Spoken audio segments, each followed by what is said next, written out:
Good afternoon, friends. Ash here, WAT News. It's February the 1st, 2021, and breaking out of Pennsylvania. Official at center of Trump election concerns resigns. Pennsylvania Secretary of State Kathy Boockvar is stepping down.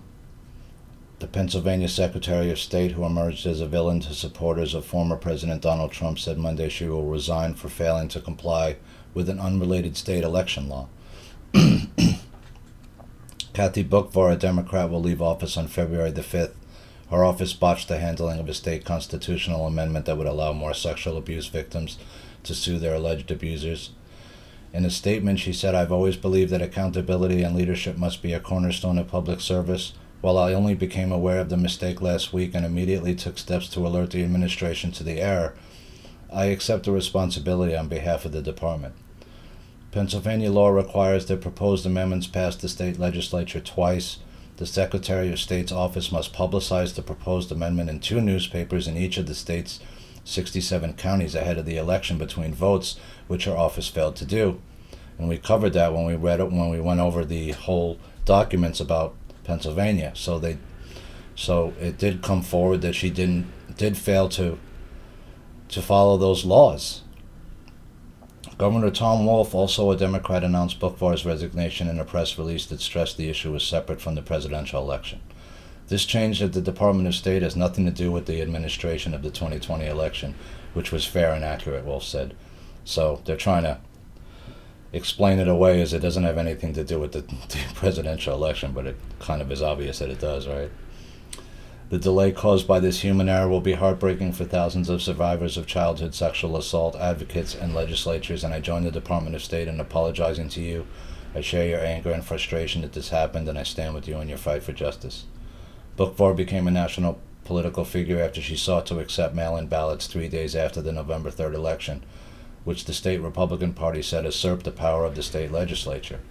The Pennsylvania Supreme Court sided with Boockvar, as did the U.S. Supreme Court, which we now know was probably wrong, right? Ultimately, Boockvar said about 10,000 ballots arrived in the 3 days after the election, far short of President Biden's margin of victory of about 80,000 votes. Trump and his campaign claimed Boockvar was complicit in voting irregularities, but those claims were presented unsuccessfully in court. Trump tweeted one day after the election, "We are winning Pennsylvania big," but the PA Secretary of State just announced that there are millions of ballots left to be counted. Republican Senator Josh Hawley of Missouri objected to certification of Pennsylvania's electors for Biden shortly after a mob of Trump supporters stormed the Capitol on January 6th and disrupted proceedings. And some Antifa, right? Yeah. The Senate voted 92-7 to accept Biden's victory in Pennsylvania. The House voted 282 to 138 to affirm Biden's win. So there you have it. One of the key people that changed the laws of their state and didn't do it the right way through the legislature or through doing these certain things, like the newspaper articles, newspaper ads that had to go in 67 counties. She's having to step down, but the reason that they're giving is some other minutia that she didn't do correctly or something. They're not claiming that it was because of this particular law. So we'll see how that plays out. Also, this Lincoln Project story is going pretty much nuclear. 21 men accused Lincoln Project co-founder of sexual harassment, including solicitation of a 14-year-old boy. Now 21 individual accusers have come forward. So these were the people that were, spending all this money trying to smear Trump's name in the press and put all this stuff out. And then it turns out that these guys are dirty all along, and they're a bunch of you-know-whats, right? So we'll leave it there. It's just funny how karma comes back on you. Right, so the last part of this brief video is going to be, we're getting back to Sullivan out of Utah one more time again, John Sullivan out of Utah. So he's on a house arrest, and he's not allowed to go on the internet, or he's not allowed to do certain things on the internet. And apparently now he's violated those terms of his probation already. And so there's going to be a hearing on Monday about that. A probation officer said John Sullivan violated the conditions of supervision according to a court document filed last week. This was after a federal judge allowed the 25-year-old Sullivan to be released with strict conditions despite objections from prosecutors.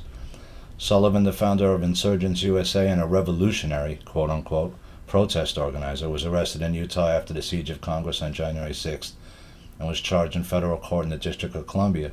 An 18-page criminal complaint says Sullivan is charged with one count of knowingly entering or remaining in any restricted building or grounds without lawful authority, one count of violent entry and disorderly conduct on Capitol grounds, and one count of interfering with law enforcement engaged in the lawful performance of their official duties, incident to and during the commission of civil disorder, unquote. How about incitement? That could be another one they left off. According to the Justice Department, the complaint says Sullivan wore a ballistics vest and gas mask when entering the Capitol through a broken window and pushed past U.S. Capitol Police once inside. So he went on his website and he started to try to change what it's about and what it really is doing and stuff, to try to change the way it's perceived. But when they went back on the Wayback Machine, you could see what it was about before and what they changed it to, and he's not supposed to be doing that. So Josh Kahuna, U.S. Pretrial Services Probation Officer, said Sullivan failed to comply with provisions related to limited Internet access, computer and Internet use as approved on 4 separate occasions, January 17th, 18th, 19th, and 26th. It was not immediately clear what online action Sullivan had taken to violate the terms of his release, but the archival website Wayback Machine shows he dramatically changed the description of his Insurgents USA group's website in recent days. So I won't go too long, guys. I'll leave it there. Snow's calming down a bit in New York. Still pretty cold. So with that, friends, I just wanted to highlight that. Pennsylvania Secretary of State Boockvar is stepping down. She'll be stepping down February the 5th. This is Ash, WAT News, signing off for now.